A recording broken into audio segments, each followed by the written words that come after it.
Coaching YouTube में आप सभी छात्रों का स्वागत है। आज हम लोग भौतिक शास्त्र का एक महत्वपूर्ण टॉपिक है तरंग और ध्वनि से जुड़ा हुआ 25 प्रश्न का समाधान चॉइस के साथ करेंगे, जिसमें आपको चॉइस का भी चर्चा होगा और उससे जुड़े हुए कुछ प्रश्नों का भी चर्चा करूंगा छात्र। तो आइए पहला प्रश्न देखिए छात्र। पहला प्रश्न है प्रतिध्वनि का कारण है। पूरा प्रश्न नहीं लिख रहा हूं इसलिए कि समय कम लगे और आपको लाभ अधिक हो। प्रतिध्वनि का कारण है और उसमें चॉइस देता है अपवर्तन, परावर्तन, व्यतिकरण, अनुरण। आप देखिएगा आपको ऐसा प्रश्न मिलेगा छात्र।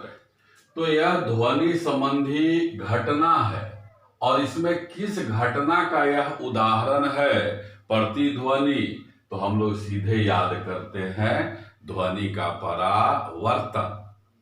क्योंकि और भी चॉइस पर मैं बराबर कहता हूं कि आपको कुछ याद करते रहना है। तो जैसे ध्वनि का अपवर्तन के लिए उदाहरण आता है छात्र कि दिन में कम दूरी तक और रात में अधिक दूरी तक ध्वनि सुनाई देता है। यह किसका उदाहरण है?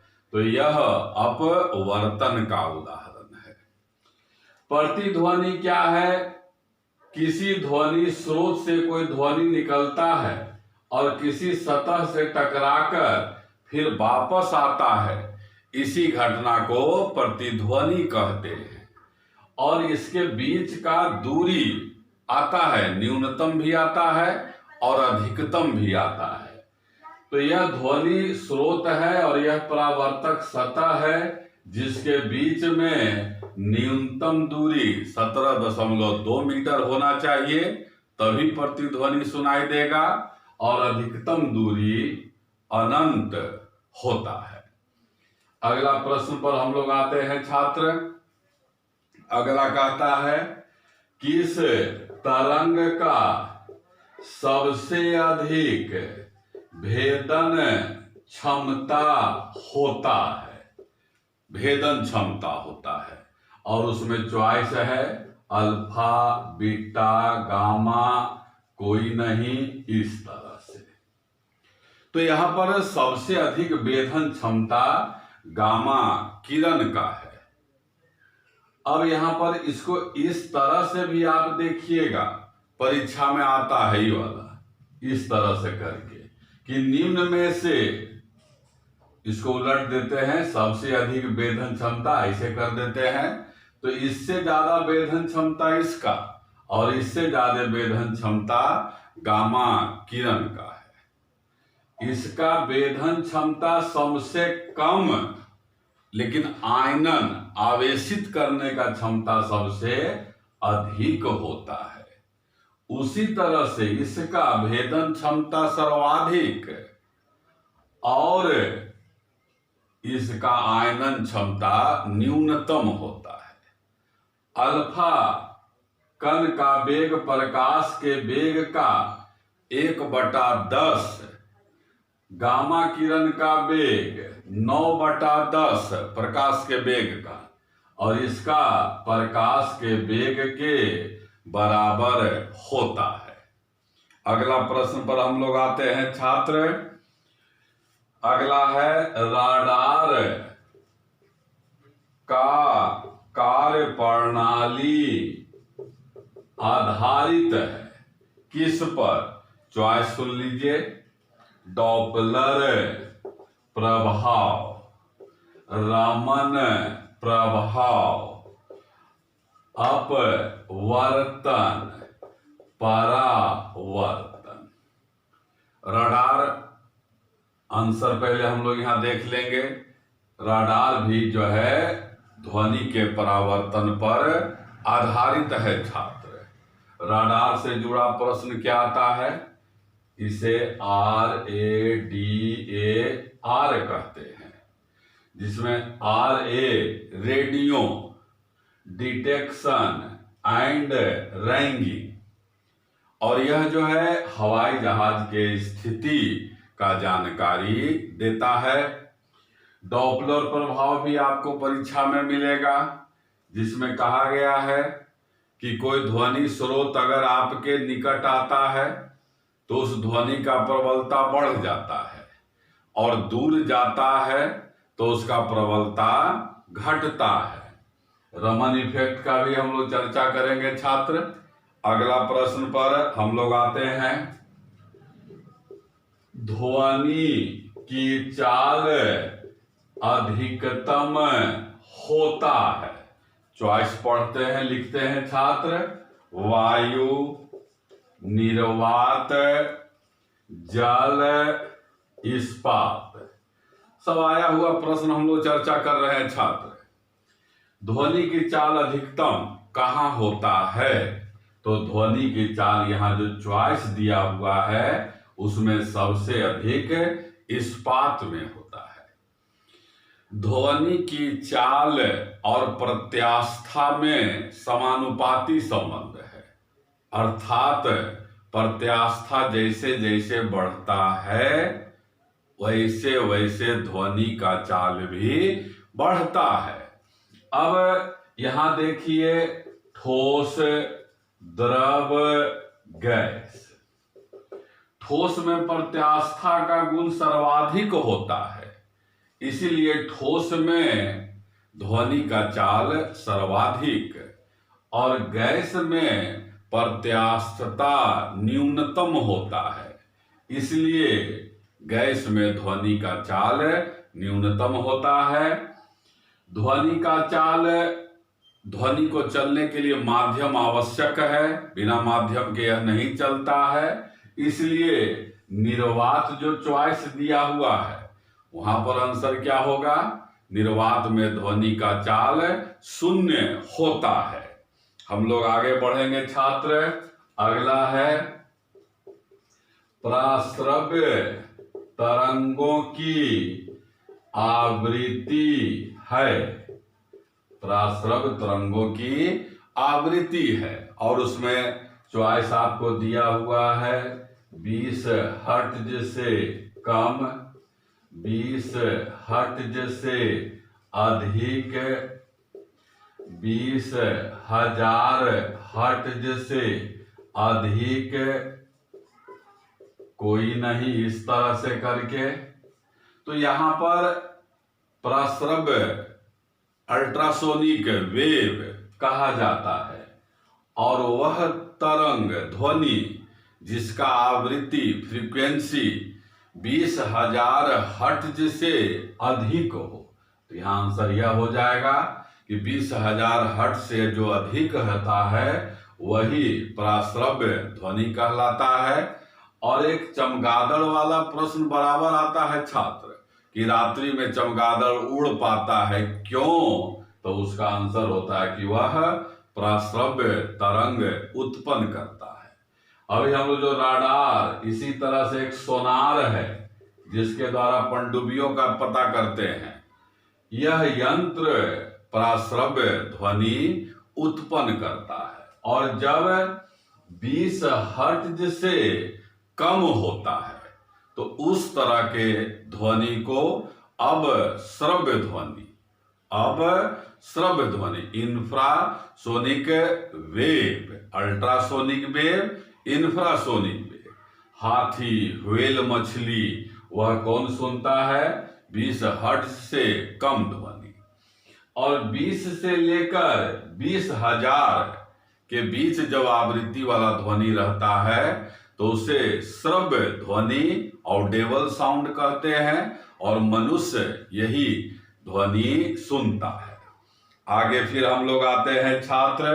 अगला प्रश्न देखिए, ध्वनि स्वर की तारत्व निर्भर करता है। तारत्व निर्भर करता है, चॉइस आपका दिया हुआ है आयाम पर, आवृत्ति पर, तरंग धैर्य पर, चाल पर। पहले तो हम लोग छात्र इसको तारत्व, पिच, तीक्ष्णता, इसको समझना है कि यह ध्वनि का एक गुण है और इसी गुण के कारण स्त्री और पुरुष के आवाज में अंतर होता है। स्त्री का आवाज पतला और पुरुष का आवाज भारी या मोटा होता है, वह गुण तारत्व कहलाता है और यह निर्भर करता है आवृत्ति, फ्रीक्वेंसी पर। आवृत्ति अधिक होगा, आवाज पतला होगा, आवृत्ति कम होगा, आवाज भारी या मोटा होगा। इसका अर्थ क्या हुआ छात्र कि स्त्री की आवाज का आवृत्ति अधिक होगा और पुरुष के आवाज का आवृत्ति कम होगा। यहां अगला एक और है आयाम, एम्पलीट्यूड। अब किसी का आवाज, आप ध्वनि का भी एक गुण है, होता है जिसमें आपको ध्वनि धीरे से या जोर से सुनाई देता है। तो धीरे से या जोर से सुनाई देना यह निर्भर करता है आयाम, एम्पलीट्यूड पर। और ध्वनि की प्रबलता का मात्रक हम लोग जानते हैं डेसिबल है छात्र। फिर हम लोग आगे बढ़ते हैं। अगला प्रश्न कहता है छात्र 0 डिग्री C पर ध्वनि का चाल होता है। 0 डिग्री C पर ध्वनि का चाल क्या होता है? 332 मीटर प्रति सेकेंड। इसमें और कुछ 3 चॉइस दे देगा। अगला ये छात्र समझने वाला, कंसेप्ट वाला है। आता है प्रश्न छात्र, ध्वनि का वेग, देखिएगा ध्यान से और आप भी आंसर बताने की कोशिश करिएगा, अधिकतम होगा कब? चॉइस है 0 डिग्री C शुष्क वायु, फिर है 20 डिग्री C नम वायु। चॉइस देखना है छात्र, 0 डिग्री C नम वायु, 20 डिग्री C शुष्क वायु। तो यहां पर आपको एक बात ध्यान रखना है कि ध्वनि के चाल को कई तत्व प्रभावित करता है। उसमें एक है आर्द्रता, ह्यूमिडिटी, नमी, कि अगर आर्द्रता बढ़ता है तो ध्वनि का चाल बढ़ जाता है। दिन की अपेक्षा रात में ध्वनि अधिक दूर तक जाता है, या अन्य दिनों के अपेक्षा वर्षा के दिनों में ध्वनि अधिक दूर तक जाता है। उसका कारण है वायुमंडल में आर्द्रता अधिक होता है। तो यहाँ नमी, नम वायु, तो यहाँ आंसर क्या हो गया छात्र? 20 डिग्री C नम वायु पर। आगे हम लोग बढ़ते हैं, जो हम लोग चर्चा किए थे छात्र, डेसिबल मात्रक है, हम लोग चर्चा किए थे छात्र। और आपको याद रखना है कि ध्वनि की प्रबलता का मात्रक डेसिबल होता है, डेसिबल। इस तरह से भी प्रश्न आता है कि सामान्य बातचीत कितना डेसिबल का होता है। फिर यह भी प्रश्न आपको ध्यान रखना है कि अगर 85 डेसिबल से अधिक ध्वनि हो गया तो वह प्रदूषण उत्पन्न करता है। अगला फिर हम लोग आगे बढ़ेंगे छात्र। प्रश्न, किसी गैस में उत्पन्न ध्वनि तरंग होता है, क्या क्या चॉइस है सो देखिए छात्र। अनुप्रस्थ, अप्रगामी, विद्युत चुंबकीय और अनुदैर्घ्य। यह 4 चॉइस कह रहा है छात्र क्या? ध्वनि का तरंग उत्पन्न होता है। तो हम लोग को ध्यान रखना है कि अनुप्रस्थ तरंग हमेशा इस तरह से शीर्ष और गर्त के रूप में चलता है और इस रूप में प्रकाश चलता है। और जो अनुदैर्घ्य तरंग है वह संपीड़न और विरलन के रूप में चलता है। तो इसलिए ध्वनि तरंग किस तरह का होता है? अनुदैर्घ्य तरंग होता है। और ध्वनि तरंग को अनुदैर्घ्य तरंग के अलावा यांत्रिक तरंग भी कहते हैं। अगला प्रश्न पर आइएगा छात्र। अगला प्रश्न है, वस्तु के वेग तथा ध्वनि के वेग के अनुपात को क्या कहते हैं? तो आंसर क्या होता है छात्र? मैक नंबर, मैक संख्या। मैक संख्या का सीधा परिभाषा है किसी माध्यम में पिंड का चाल, ऑब्जेक्ट का चाल और उसी माध्यम में ध्वनि के वेग के अनुपात को कहा जाता है मैक संख्या। और मैक संख्या ये भी आता है कि इसका उपयोग विमानों के चाल निर्धारण में होता है। विमान के चाल निर्धारण में जो प्रश्न बराबर आता है छात्र, वो हम लोग चर्चा कर रहे हैं। फिर आगे देखिएगा छात्र, आता है कि किसी ध्वनि का प्रभाव मस्तिष्क पर रहता है। अब कोई ध्वनि का उच्चारण किया गया तो उसका प्रभाव मस्तिष्क पर कितना देर तक रहता है? कई चॉइस आपको दे देगा, सेकंड करके, सब सेकंड है। तो 1/10 सेकंड तक ध्वनि का प्रभाव रहता है।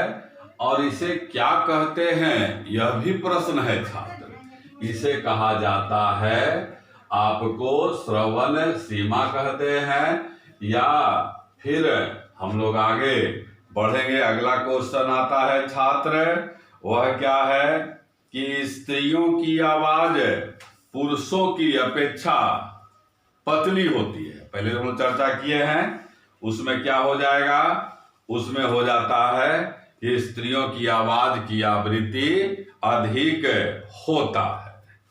फिर इसके बाद अगला क्वेश्चन देखिए छात्र, 1 डिग्री सी ताप बढ़ने पर ध्वनि का वेग बढ़ता है।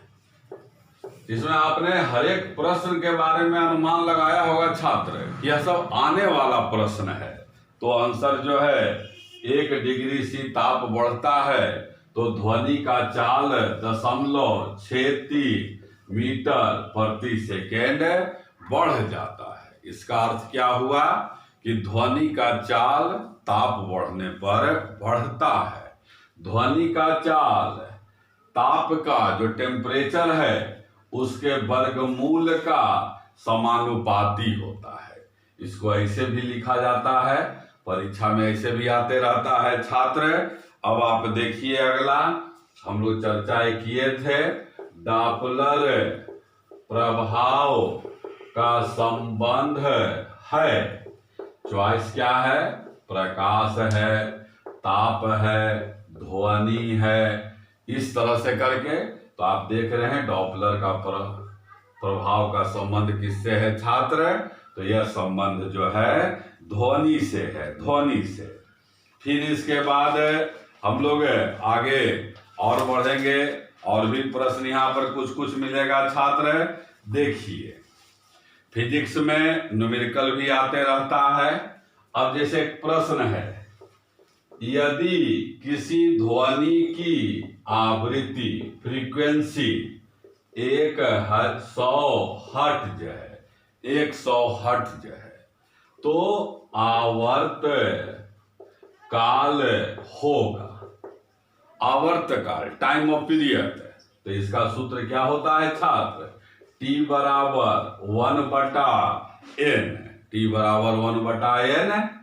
T आवर्त काल है और n आवृत्ति है, फ्रीक्वेंसी है। तो यहाँ पर 1/100। तो आंसर हम लोग का क्या हो जाएगा छात्र? तो आंसर हम लोग जो है इसका क्या निकाल लेंगे, 0.01 सेकेंड। यह भी एक प्रश्न आपको आता है छात्र, यही आपको क्लियर करेंगे कि आवृत्ति और आवर्त काल में संबंध क्या है।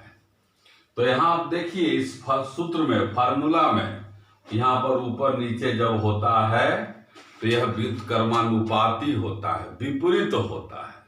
इसका मतलब क्या हुआ कि यदि आवृत्ति बढ़ेगा तो आवर्त काल घटेगा, और अगर आवृत्ति घटेगा तो आवर्त काल बढ़ता है। फिर इसके बाद जो है आगे हम लोग और भी क्वेश्चन और है छात्र, प्रकाश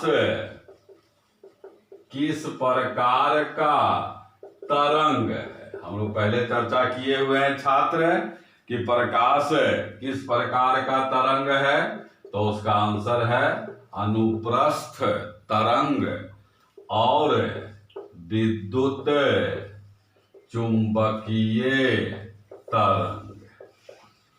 अनुप्रस्थ तरंग उसे कहते हैं जो इस तरह से शीर्ष और गर्त के रूप में चलता है, और विद्युत चुंबकीय इलेक्ट्रोमैग्नेटिक वेव उसे कहते हैं जिसे चलने के लिए माध्यम की आवश्यकता नहीं होता है, बिना माध्यम के चलता है। तो प्रकाश किस प्रकार का तरंग हो गया छात्र, तो दोनों आंसर है। फिर इसके बाद आगे बढ़िए, आवृत्ति फ्रीक्वेंसी का मात्रक है, फ्रीक्वेंसी का मात्रक है। तो इसमें कई मात्रक दे सकता है, इस तरह से वाट, जूल, हर्ट्ज, मीटर प्रति सेकंड, इस तरह से। तो आवृत्ति का मात्रक हर्ट्ज होता है। और जैसे यहाँ समझ लीजिए एक बात, जैसे मान लीजिए आप रेडियो सुनते हैं, वहां से बोलता है कि मैं 100 हर्ट्ज से बोल रहा हूं। इसका मतलब क्या हुआ छात्र, इसका मतलब हुआ कि वहां से निकलने वाला ध्वनि 100 बार 1 सेकेंड में कंपन या दोलन करता है। फिर उसके बाद जो है हम लोग आगे और बढ़ेंगे छात्र, तो आता है कि हॉल या सभा भवन में आवाज गूंजने की घटना को क्या कहते हैं। कोई सभा भवन हॉल है, वहां पर आवाज गूंजता है, तो इस घटना को ध्वनि का अनुरणन कहते हैं, ध्वनि का अनुरणन। और वह ध्वनि जितने समय तक सुनाई देता है उस काल को अनुरणन काल कहा जाता है। इसी तरह से एक ध्वनि का अनुनाद भी आता रहता है छात्र, कि छोटे छोटे आवृत्ति के ध्वनि मिलने से बहुत बड़ा आवृत्ति का ध्वनि उत्पन्न होता है। और इसी गुण के कारण सैनिकों को कहा जाता है कि पुल पर अपना कदम ताल मिलाकर नहीं चलें, तो वह घटना कहलाता है ध्वनि का अनुनाद कहलाता है, ध्वनि का अनुनाद। आपने देखा छात्र 25 प्रश्न के माध्यम से तरंग और ध्वनि में बराबर आने वाले प्रश्नों का चर्चा आपके सामने किया गया। आप स्वयं थोड़ा मेहनत करके इससे जुड़े कुछ प्रश्न आप भी रिवीजन करिए, और आपका सुझाव मेरे लिए मार्गदर्शन का काम करता है। तो अगर आपको अच्छा लगे तो जरूर शेयर करें, सब्सक्राइब करें, लाइक करें। धन्यवाद।